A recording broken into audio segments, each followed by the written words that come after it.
Disclaimer: all firearms were cleared and checked before filming and remain clear of ammunition throughout filming. What's going on, YouTube? It's Dan with Valkyrie Protection Agency, and we're here to talk about a short that we posted recently. Seen here? It's going to be up on our channel for a little while, but before we get started, I'd like to start by clearing my firearm and removing my duty gear. The firearm we're going to be using today is a Glock 17 Gen 5. To demonstrate that I'm clear, I'm going to go ahead and lock my slide back, show you that there is indeed no magazine, as well as nothing in the chamber. And I do not have any ammunition on my person at this time. Now, before we start talking about the YouTube short in question, I want to mention something about training in general. Training is a work environment where we have an opportunity to make mistakes, where it's safe and controlled, and we can learn from those mistakes. That's exactly what we see in this YouTube short. Doane Tactical was doing some training, made a mistake, he learned from it, he adjusted his equipment, whatever the case it may be. At no point in time should anybody be disrespectful or make fun of anybody for making mistakes while training. It should also be noted that Doane Tactical's video occurred while it was probably a little bit colder. As you can see, he's wearing a jacket and outer garment, and it just makes it that much more difficult. In that YouTube short, you'll notice that Doane Tactical was doing a rifle drill. He had a rifle malfunction. Slung his rifle, went to his sidearm, engaged his threat with his sidearm, and all that was fine. And I'm not sure if that was the intended training curriculum that they were doing. I don't know if the rifle malfunction was intended. However, fantastic transition, fantastic draw, fantastic engagement. The problem started when he went to go reholster his firearm. And I noticed almost immediately that his firearm was being obstructed by his outer garment. His jacket was falling into his holster and preventing his firearm from going into the holster correctly. This is a common and serious safety issue. We're going to attempt to recreate it today without the outer garments, as it's a little warm in Arizona. As a side note, that's one of the reasons why we tuck in our shirts. It's not the only reason, but it is one of them.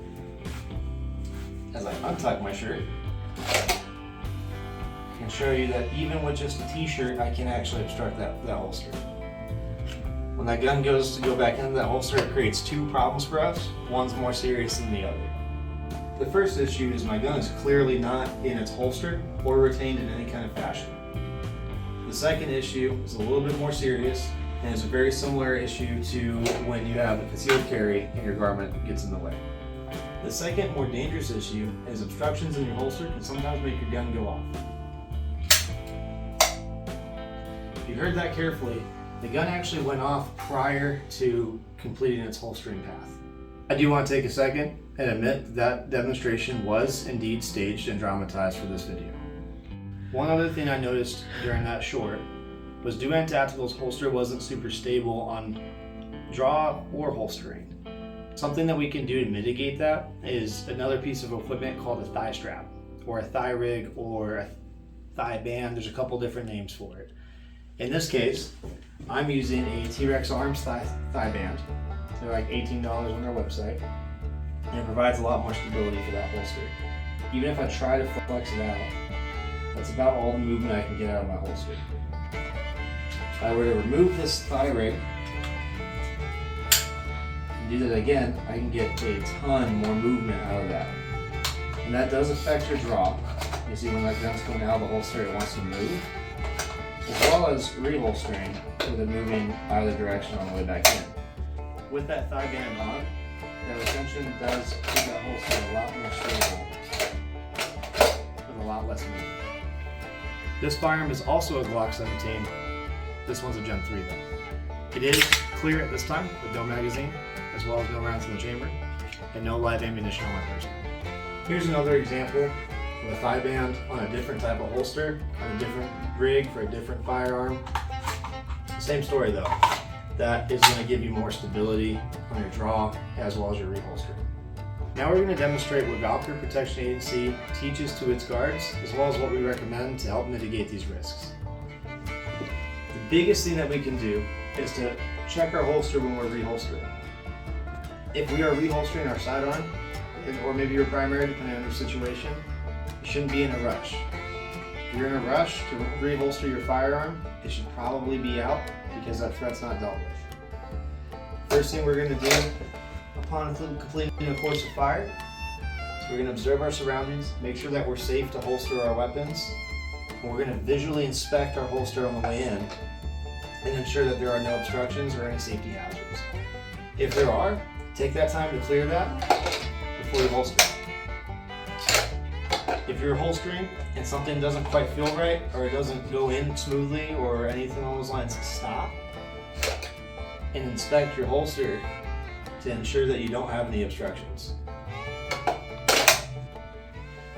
We shouldn't be in a rush to be reholstering. If we are in a rush to reholster, then something's wrong. Your threat might not be dealt with, or any other number of examples. Once that gun comes out, it should be coming out quick. When you're going to put that gun away, take your time putting it away and make sure you're doing it safely. So now we're going to demonstrate what that would look like with duty equipment on. Now that I've got my equipment on, it's a little bit harder to see my holster. And it actually gives me a second to talk about another tip. The area above your holster and around your holster should be relatively clear, allowing you a smooth draw in every holster as well as a line of sight to your holster. I'm going to demonstrate facing the camera as well as facing to my left so that you have two angles. That gun should come out. I'm engaging a threat. I finish that engagement. The surroundings are clear. I'm going to observe my holster, slowly reholster. Again, from this side, that gun comes out. My threats are engaged. There's 5 of them this time. Pretty crazy. Everything's good, I'm safe, there's no one sneaking up behind me. Take a second to reholster and make sure that I was observing it on the way in. That just about sums up everything we wanted to talk about in this video. If anybody has any questions, comments, or concerns, feel free to leave a comment and I'll get back to you as fast as I can, and maybe even make a video depending on how good of a comment it is. Just a reminder, Doane Tactical's YouTube channel will be linked in the description below, as well as in the pinned comment. If you like this content, please leave a like, share, subscribe, anything along those lines. It all helps. And if you didn't like this video, that's fine too. Dislike the video, but please leave a comment and let me know what I can do to make these videos better. And if anybody has any other questions regarding Valkyrie Protection Agency, a link to our website will be in the description below. Thanks for watching our video. Train smart, stay safe, and I'll see you next time.